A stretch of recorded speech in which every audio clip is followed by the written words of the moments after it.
2025 is here. Is it going to be a good year for buying homes? Is it going to be a good year for interest rates, refinances?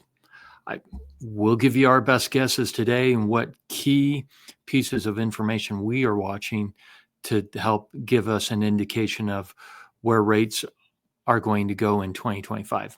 My name's Miles Pitcher. I own Superior Lending, been in the business since 2001. So, yeah, we have lots of questions. First, I want to hit on the Federal Reserve and the federal funds rate. The federal funds rate does not directly affect mortgage rates. They are somewhat tied in different ways. For example, the Federal Reserve very much is watching what inflation does and what the unemployment rate does. And those are some key factors that also affect our mortgage rates. So we are affected by the same things. Let me show you this chart here. And I'm going to show you a lot of charts and data today. You may need to pause and review some of it, but what you have right here is called a dot plot. And a couple times a year, the Federal Reserve takes an anonymous poll of the Federal Reserve members, and it gives it, they're asked, hey, where do you think the Fed funds rate should be and is going to need to be over the next coming year?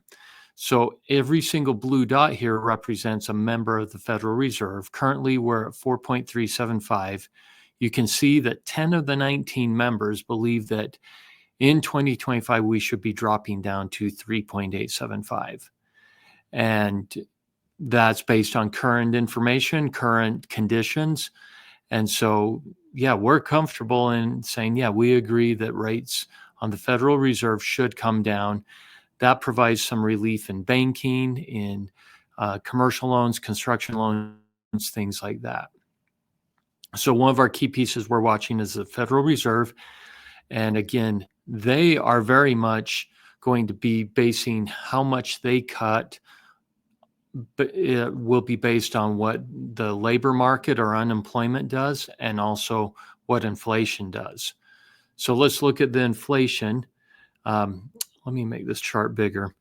So the red line here, the bottom line, shows what the inflation rate is. And you've probably heard people saying, hey, inflation is coming down.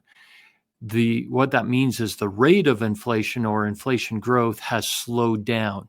And the goal of the Federal Reserve is to get that down around 2%.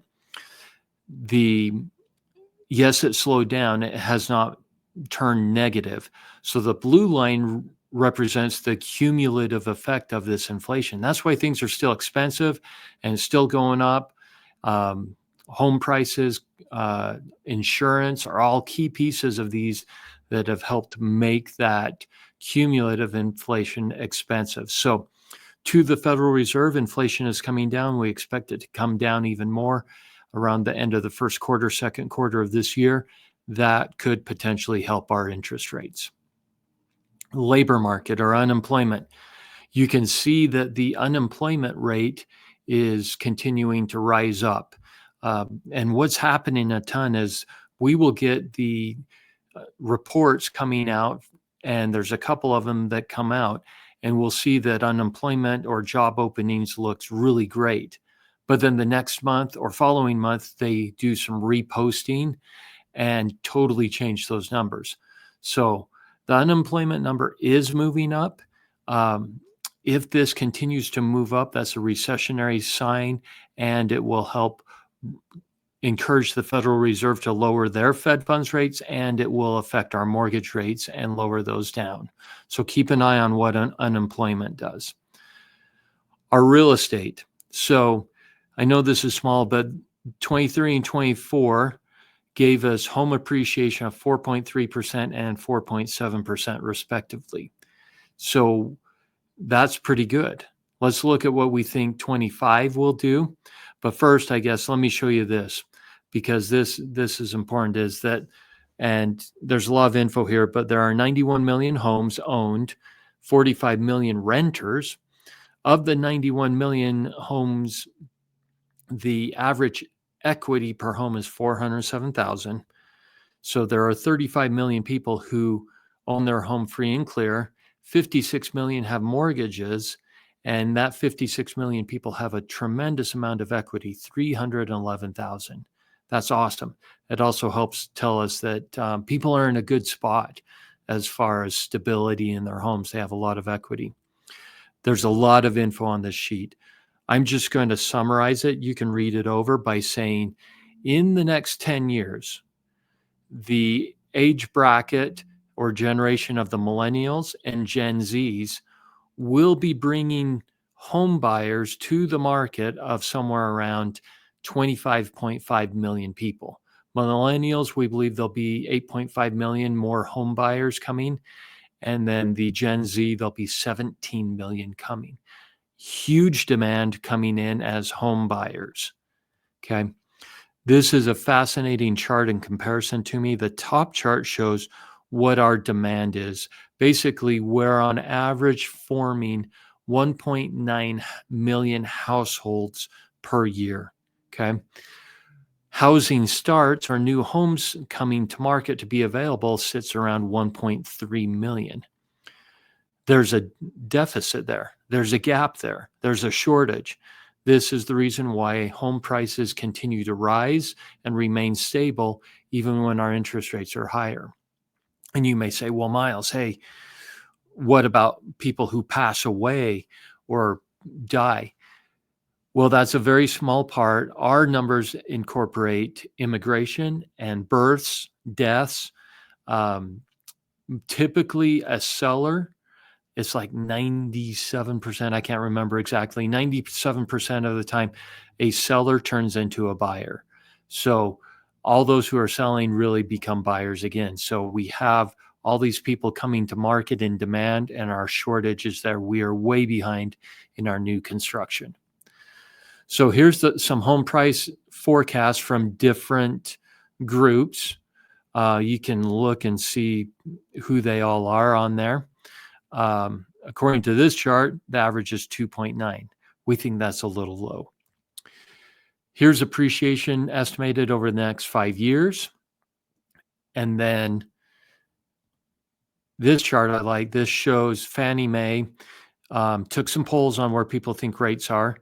The highest or optimistic group thinks over the next 5 years that we will see a cumulative appreciation for almost 40%.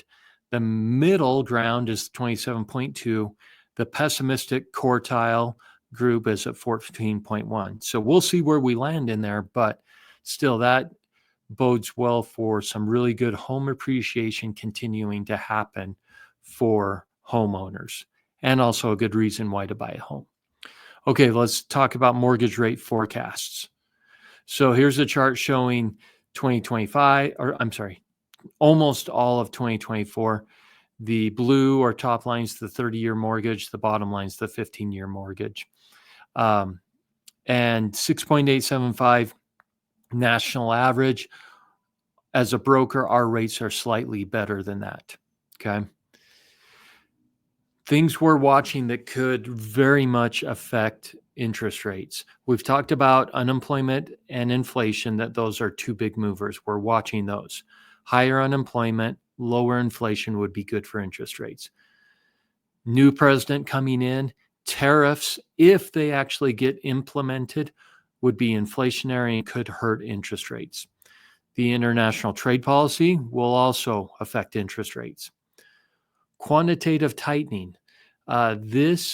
So back during COVID, even before then, there was an initiative where the Federal Reserve was buying mortgage-backed securities. They were buying mortgages and holding them on their balance sheet. That was called quantitative easing. Sometimes you may have even heard the term QE1, QE2. That was quantitative easing.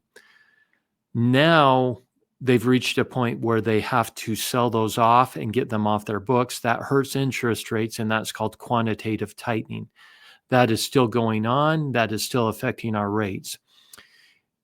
If they slow down on selling off those mortgage-backed securities and ease off on the quantitative tightening, that could help interest rates. If we go into a recession, that's beneficial for interest rates. War is beneficial for interest rates. If there is uncertainty or a stock market crash that happens, that is beneficial to rates. Uncertainty, stock market crash usually means that money is going to move out of the stock market into a place of safety, which is bonds, mortgage bonds, and things like that. Black swan is our unforeseen event that could have some kind of an effect and totally turn things on its head. But that's a summary of what we're watching that will affect mortgage rates. Here is a bunch of organizations on their predictions for rates for 2025, and they're saying 6.36 on there, and this would be a conventional prediction, by the way. And again, as a broker, our rates are always probably a quarter to 3/8 better than what they're publishing. Here's some more people that give ranges on where they think interest rates will be in 2025. And then, so let me summarize our predictions. And again, these are guesses, but we believe the Federal Reserve will lower Fed funds rates at least 2 times, 50 basis points. We believe that interest rates are going to decrease. On our broker side, we'll probably be 5.5% to 6%. Those are good rates. Those are good things. We will get many sellers freed up at that point. Home appreciation, I think, is going to be 4 to 4.5% for the year. Our silver tsunami, first-time home buyers will make up of the majority of the buy sells. The seniors doing downsizing, selling their homes, buying something that fits their needs. And then we have a ton of first-time home buyers who will come and be buying. Our inventory is still at a deficit. It's still low. Because of that, new construction is going to continue to be very strong and the builders are going to do very, very well in 2025, and I believe beyond that. What are your thoughts? Give me some comments. Here's how you can get a hold of my team. Thanks for watching this video. Hope 2025 is awesome for you. Thanks.